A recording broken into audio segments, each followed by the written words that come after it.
I ain't gonna lie to you, bro. When you have an Emperor of the Sea get a Keyblade, old Diddy, down his throat, looking like SpongeBob SquarePants, that's not a good look. When you have this dude just reaching, trying to grab for the key, and all you see from Scopper, weave, not a good look. Is he going all out? No. Is he going even gear 2? As far as I can tell, no. It's so far from a max power Luffy, it's undeniable.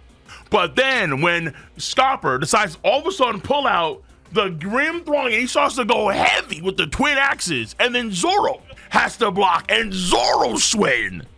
It's not gonna look. It is what it is, man. It is what, even though Scopper, not the same dude he used to be. The man is slow and old. He is far from his prime. Scopper still has the stops. He still has not only the observation, just masterclass, but then he has the Conqueror's Haki infusion. He gives Luffy a wallop with a Conqueror Haki infused Keyblade. I promise you, when Luffy got hit with that, he went, ha ha, yeah. Ooh. It was a problem. It was a problem, man. That is the strongest Keyblade in Kingdom Hearts history right there. And he just got, like it was whack-a-mole. What the, man?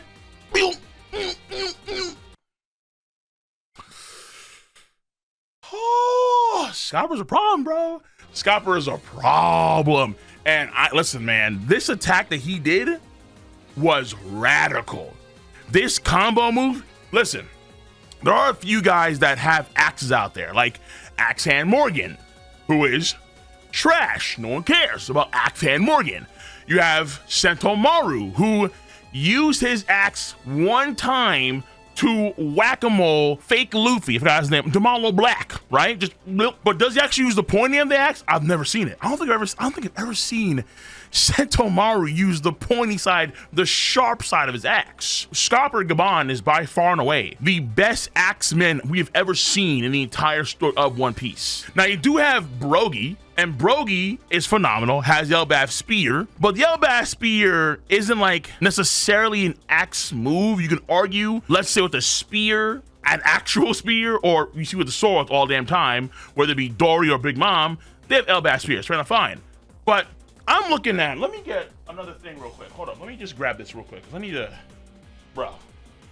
When this man Gaban was like, yeah, Grim Throng, and Luffy's reaction, like he had just seen the future or he's sensing it in advance. And Luffy's like, oh wait, I thought we were playing around. I'm gonna change the rules a little bit. Damn. So look, it's not a good look. Not a good look. When you have Luffy going through X, Y, and Z.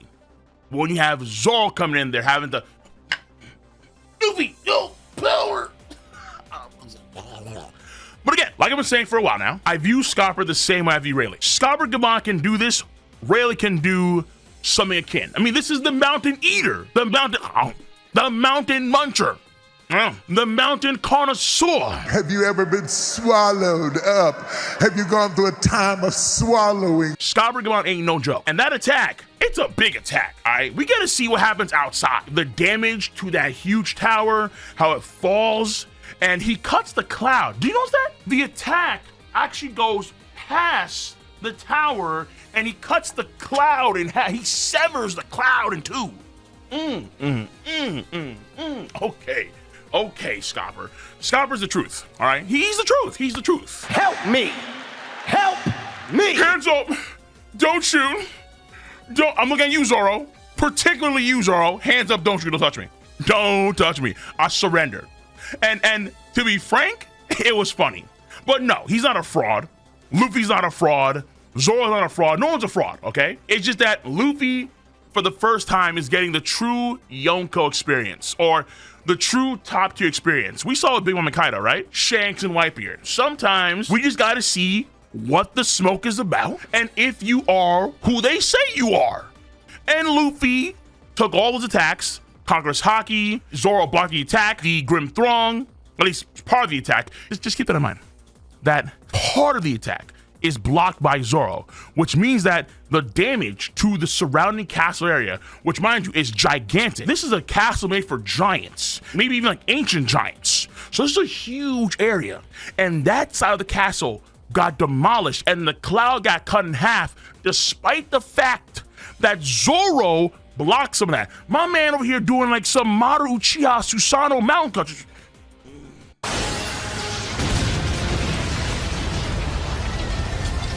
I thought we were trolling. Nope. He had to test you though. He had to test you. We said a little bit of Shanks with Gabon. All right, Gabon, listen, you know what? Do what you gotta do. I'm not saying to trust him.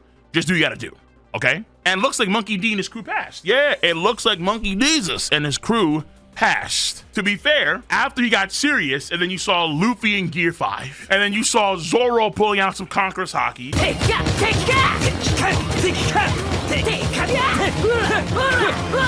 It's fair game. If Scopper was still stunting on them at that point, I would have been like, bruh. Wait, how are you gonna stun on the dude that just turned Kizaru and Jay Garcia Saturn into DiGiorno pizza pies? If he had a giant doggo, Luffy could have played fetch across the entire island with those two in the last arc. How was Scopper Gabon stunning on this Luffy and Zoro? No, I would too much. If you want to see, of course, my full stream reaction to this chapter, you know where to go. On my Cole Requiem YouTube channel, and of course on my Twitch.tv channel. And if you don't know too, we do have gaming. Oh, we are going hard with the gaming content over on the Cole GG channel. Check that out. And of course on Twitch.tv as well. We've been doing a lot of game streams. We've been doing Record of Ragnarok, God of War, and we've been doing a lot of Marvel Rivals. I'm ranking up in Marvel Rivals, and it's a really good game right now. At least I enjoyed it. Just as much as I enjoyed this latest chapter of One Piece, and you agree, you know what to do. Click, click, click that thumbs up, baby. But if you notice, all right, let's get to the more serious stuff here, okay? Wait. A few months ago, I went to what is, at this point in time, the best trip of my life. I went to Japan. And Japan was an amazing experience across the board when it came to the people, the culture, the scenery, the food, the environment. Everything about Japan fit my bill to the point where at some point I am going to go back again. However, part of that experience, which was so damn good, was knowing that no matter where I went, my internet access was always protected because I had Surfshark VPN. Whether it was the unsecure internet access of the hotel, or when I was out and about roaming the streets of Shibuya, Akihabara, or other parts of Tokyo, I knew that I was protected with Surfshark VPN. It is absolutely great for traveling, particularly when you can get it on all your devices with no extra cost. And on top of that, I could watch all the shows that I normally would watch in the States that I could watch in Japan with the VPN's ability to bypass a lot of region gating. And all these safety measures on top of the clean web feature, on top of the IP changes, on top of the virus and malware blocking, Surfshark VPN has your back on so many fronts, no matter where you are in the world and no matter where you go on the web. And I know, as anime and manga faithful, we go to some gnarly spots on the web. And make sure you bring your shield that should be Surfshark VPN. So abracadabra, you can scan this QR code that you see right in front of you, or you can go in the description box down below, surfshark.com/Cole, KOL, to get an exclusive deal and 4 months free. Let's do this. Let's get to the more serious stuff here, okay? Because the test is the test, okay? Doesn't mean much for Luffy and Zoro, not necessarily that much. For Gabon, he's the truth. It is what is there. But I will say, well, you know what? I may do another video now in the future. Just keep in mind that Oda said before in the past that he likes to nerf the Strats and company at the beginning of arcs. So Luffy at the end of an arc is going to always be more intense and stronger than Luffy at the beginning or middle of an arc. That's how it tends to be. That's how Oda likes to do things. But you can only really go so far with an Emperor's crew. That's just the truth. However, the fact that Shanks was talking to Gabon at some point in the past means that Shanks knew that Gabon was here on the island and probably met him before he met Dorian Brook at the bar, before he fought against Kid. And it looks like what they could be talking about here is the Royal Poneglyph. So there's actually a good chance that Shanks is already aware, already has the rubbings of the Royal Poneglyph that Gabon may be aware of, because he's probably the man marked by flame. If you notice here in the paneling style for this chapter, Oda is focusing a lot on Scopper's right side. There's several small panels of focusing on this, on this side, on that side, on that side. You can see the ember and the scar. So there's a good case to be made here that Scopper is the man marked by flame, which will then segue into the last little pornograph somehow, some way. Either, let's say he has it, or he knows where it's located. And if it's located somewhere, it could involve that all black ship, the Black Pearl, where these whirlpools, these maelstroms are around it. So Scopper is our gateway to the last little pornograph, very, very, very likely. Because again, the paneling, it really focuses on Scopper's right side a lot. So even though right now, obviously, Luffy and Zoro are hella salty, they're very salty, they will have to see Scopper again, because what Scopper means for their journey is going to be something inescapable, quintessential, very, very likely. But before that, they got to deal with some holy knights. And Oda dropping lore. Did I say lore? I said lore. Not only did he drop 2 new holy knights, so now we have 4 holy knights. Shamrock, Gunko, now we have Saint Summers and Saint Kiringram, a play on the ancient Chinese mythological creature, a Kirin. That's a combination of a dragon and a horse. And clearly he has a power that's based on that. And it seems to be he's a genuine mythical Zoan different user. Not whatever the elders are, but he's actually like the real deal. Because he has, if you notice, he has a white Hagoromo scarf, not the black one. And that's not to say that black ones aren't the real deal, but more so far, this is more akin to, let's say, Luffy and Yamato, where if you notice, Yamato has that same scarf in her form, and as far as we know, Yamato is not an awakened Zoan. And on top of that, she has that same scarf when she's in full dog form, full doggo mode. These guys are weird. These guys are definitely weird. But weird in One Piece, come on. Peas in a pod. Because the world's so damn big, you're gonna see so many different crazy interpretations on style, on cool, with different cultures, ways of viewing religion, and so on and so forth. And Saint Summers and Saint Kiringram are definitely fitting the bill. And I will say this, I'm calling Kiringram Jake Long. And as for Saint Summers, we're gonna harken back to good old Kakeno Vista. Rose Rondo. That Rose, dude, come on, man. He has the rose whip on his sword, and then he has a rose on his chest. Saint Summers. Evil Vista? Yeah, maybe. I mean, to be fair, all these guys are sick freaks, all right? Because at the end of this chapter, this man, Shamrock, let the games begin. And these are Hunger Games. These are really messed up, twisted games. These are games that terrorists play with their captives. These are not the fun games, because what they want to do is God Valley activity. That's what they want to do. And we know that's not good activity. That's fun for nobody but celestial dragons. Even the Marines on standby look at these dudes like, y'all some really sick freaks. I can't say that because if I do, I'm gonna die, right? But nah, you some really sick freaks. I hope you get annihilated by the most savage beast possible in the most gruesome ways. But we have to save that for when Dragon finally counters the mobilization of the Holy Knights, which will be soon. Dragon's coming. Don't worry about it. Don't worry about it. Don't worry about it. I'm not worried about it. I'm all right. Listen, Scout's honor. How's it again? Scout's honor, whatever. Don't worry about it. The Holy Knights cannot take the kids and teleport them back to the Holy Land because these kids are not marked, and therefore they cannot pass through the abyss. And if you go to the if you go to the Harley text, book number 2 or world 2 talks about something, a breath stirring in the abyss. Now, to be fair, that's just one translation of so many at this point in time. Don't even ask me. Don't even, oh, well, King, this translation, that translation. King of Lightning, how dare you use that one? Because this one, okay. Don't test me. I've been through a lot of videos. I've done a lot of videos on this stuff. But I do like seeing how these Holy Knights now are getting actual houses or families, right? Because I did a video, I did a video way back when talking about the idea of the Holy Knights currently probably being members of pre-existing families. And even though Gunko, as far as we know, isn't a member of a house, these two are. God's Knights House Shepherd, Saint Summer. So he's in the same house as, I'm assuming, Jupiter, in the same vein as Garling and the Figureland family, the House Figureland.